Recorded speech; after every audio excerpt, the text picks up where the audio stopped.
বাইরের পার্ট থেকে মিম মিম মিম, ঠিক আছে। এই যে বা আর মিম দুইটাই একই ক্যাটাগরির অক্ষর, এগুলো ঠোঁটের সাথে সম্পৃক্ত। তাহলে এগুলোর মাখরাজ হচ্ছে ঠোঁট, ঠোঁটের সাথে সম্পৃক্ত হরফ। এখানে দুটো পেলাম, একটা হলো বা, একটা হলো মিম, ঠিক আছে। মাশাআল্লাহ। এবার সামনে যাচ্ছি 11 পৃষ্ঠায়। 11 পৃষ্ঠায় গিয়ে দেখবেন যে এই যে বা আর মিম, এই বা আর মিমকে কয়েকটা ভাগে ভাগ করা হয়েছে। মানে কোরআনে সবসময় বা এইরকম ফ্ল্যাট শেপে থাকবে না, কখনো সবসময় এরকম থাকবে না। কখনো এমন থাকতে পারে, কখনো এমন থাকতে পারে, কখনো এমন, কখনো এমন। চারটাই কিন্তু বা। এগুলোকে বলা হয় ট্রান্সফরমেশন অফ শেপ। অক্ষরগুলোর শেপের যে ট্রান্সফরমেশন, এটা এখানে দেখানো হচ্ছে। এই যে দেখুন নিচে একটা করে ফোঁটা, এটা দেখে আমাদেরকে চিনতে হবে এটা বা। মেবি উল্টা দেখা যাচ্ছে, কিন্তু আপনারা ইমেজ দেখে ঠিক করে নেবেন। এই যে নিচে একটা করে ফোঁটা দেখে আমরা শিখবো এটা হচ্ছে বা, ঠিক আছে। আর এই বাটা সবসময় এই ফ্ল্যাট আকারে থাকবে না, কখনো এমন থাকতে পারে, কখনো এমন, মানে অর্ধেক সামনের অংশটুকু আছে, পিছনের লেজটুকু নাই। তারপরে কখনো এমন থাকতে পারে যে এইটা শেষের বা, সামনে হয়তো কিছু ছিল। আর কখনো এমন থাকতে পারে যে সামনেও কোনো হরফ ছিল, পিছনেও কোনো হরফ আসবে, মাঝখানের বা। কোরআনে বা এই চারভাবে আসতে পারে, এই চারটা শেপে কোরআনে বা আসতে পারে, ঠিক আছে। আর উপরে এই যে আমরা একটা দাগ দেখতে পাচ্ছি, এটার নাম হচ্ছে জবর। আর আপনারা হয়তো অনেকে জানেন না যে জবর শব্দটা কিন্তু আরবি শব্দ নয়। জবর শব্দটা আরবি শব্দ নয়, এটা হচ্ছে ফার্সি শব্দ। আরবিতে জবরকে বলা হয় ফাতহা, আরবিতে জবরকে বলা হয় ফাতহা। মনে থাকবে ইনশাআল্লাহ, ফাতহা, ঠিক আছে। আস্তে আস্তে ঠিক হয়ে যাবে ইনশাআল্লাহ। তো আমরা একই সাথে জবরগুলো পড়ে ফেলবো, ঠিক আছে। যেমন এই যে বা, বায়ের উপর জবর, তাহলে বা জবর বা, বা জবর বা। এটাও বা জবর বা, এটাও বা জবর বা, এটাও বা জবর বা। মাশাআল্লাহ, আমরা কিন্তু বাটা শিখে ফেললাম এবং শেপগুলো শিখলাম যে কোনটা কোনটা ট্রান্সফরমেশন শেপ। এগুলো আপনাদেরকে খাতায় লিখতেও হবে এবং ইমেজ আকারে আমাকে সেন্ড করতে হবে। কারণ আমরা এমনভাবে কোরআন শিখতে চাই না যে আমরা কোরআনটা পড়তে পারবো ঠিকই, কিন্তু কোরআনের আয়াত লিখতে পারবো না। এটা কেমন কথা যে আমরা একটা ভাষা শিখব, ইংরেজি বাংলা এগুলো শিখলাম, কিন্তু সেটা লিখতে পারি না। এটা কেমন হয় না? তাই আমাদেরকে লিখতেও হবে। আর লিখলেই সবচেয়ে সুন্দর আপনি পড়া শিখতে পারবেন, অক্ষরগুলো খুব ইজিলি শিখতে পারবেন ইনশাআল্লাহ তাআলা। এটা হলো আমাদের বায়ের ফাংশন, বা জবর বা, বা জবর বা, বা জবর বা, বা জবর বা।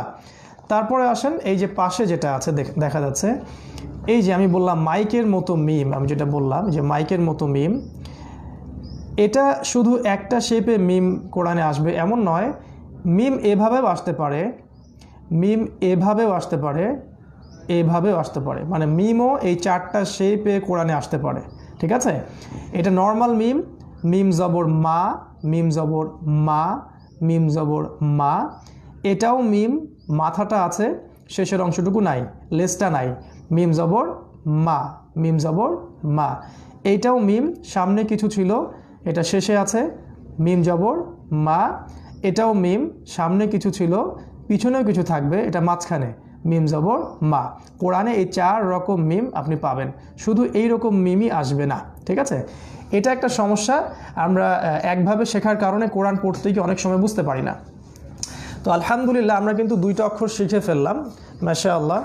এখন আমরা যাচ্ছি এই যে নিচের একটা বক্স। আপনারা ইমেজগুলো যখন ডাউনলোড করবেন দেখবেন যে নিচে একটা বক্স দেয়া থাকবে, অক্ষরগুলোর পরেই একটা বক্স দেয়া থাকবে এবং এই বক্সের মধ্যে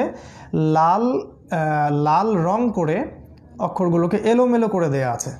যেমন এদিক থেকে যদি শুরু করি, এবং আরবি ডান দিক থেকে শুরু করতে হয়, ঠিক আছে, এই দিক থেকে শুরু করতে হয়, ঠিক আছে। এই যে প্রথম যেটা দেখতে পাচ্ছেন, এই যে বা জবর বা, তার পাশে মিম জবর মা, তার পাশে বা জবর বা, তারপর মিম জবর মা, তারপর বা জবর বা। নিচের লাইনে এই যে মিম জবর মা, তারপরে বা জবর বা, আবার মিম জবর মা, আবার বা জবর বা, শেষে মিম জবর মা। দেখুন মাশাআল্লাহ আমরা কিন্তু 2টা অক্ষর শিখে ফেললাম, একটা হলো বা, একটা হলো মিম। এবং এগুলো কত রকম করে কোরআনে আসতে পারে সেটাও শিখলাম। 4 রকম করে কোরআনে আসতে পারে এবং এলোমেলো করে বা আর মিম কিন্তু আমরা শিখে ফেললাম আলহামদুলিল্লাহ। চলুন আমরা সামনে যাই, কারণ আমাদেরকে অনেকগুলো লেসন কভার করতে হবে। আমরা একটু এক্সেলেটরে চাপ দিয়ে সামনে যাব। খুব স্লো যদি আমরা যাই তাহলে এই মাসের মধ্যে এটা কভার করতে পারবো না। তাই আমার রিকোয়েস্ট থাকবে আপনারা বাসায় প্রতিদিনের পড়াটা প্রতিদিন কভার করবেন এবং অডিও ক্লিপ করে পাঠাবেন এবং লেখাটাকে ইমেজ আকারে ছবি তুলে আমার কাছে পাঠিয়ে দিবেন। আপনারা লেখাটা ঠিক হচ্ছে কিনা আমি যেন দেখতে পারি। আমরা চলে যাচ্ছি পেজ নাম্বার 12-তে, অর্থাৎ 12 পৃষ্ঠায় গিয়ে দেখবেন যে আরও নতুন 2টা হরফ এখানে দেয়া আছে। ঠিক আছে, আরও নতুন 2টা হরফ কিন্তু এখানে দেয়া আছে।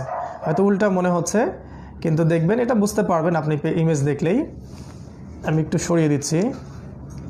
এই যে জি এইখানে দেখতে পারবেন। ওকে, এই যে এখানে আমরা আরও 2টা হরফ দেখতে পাচ্ছি আর কি। এটা অনেকটা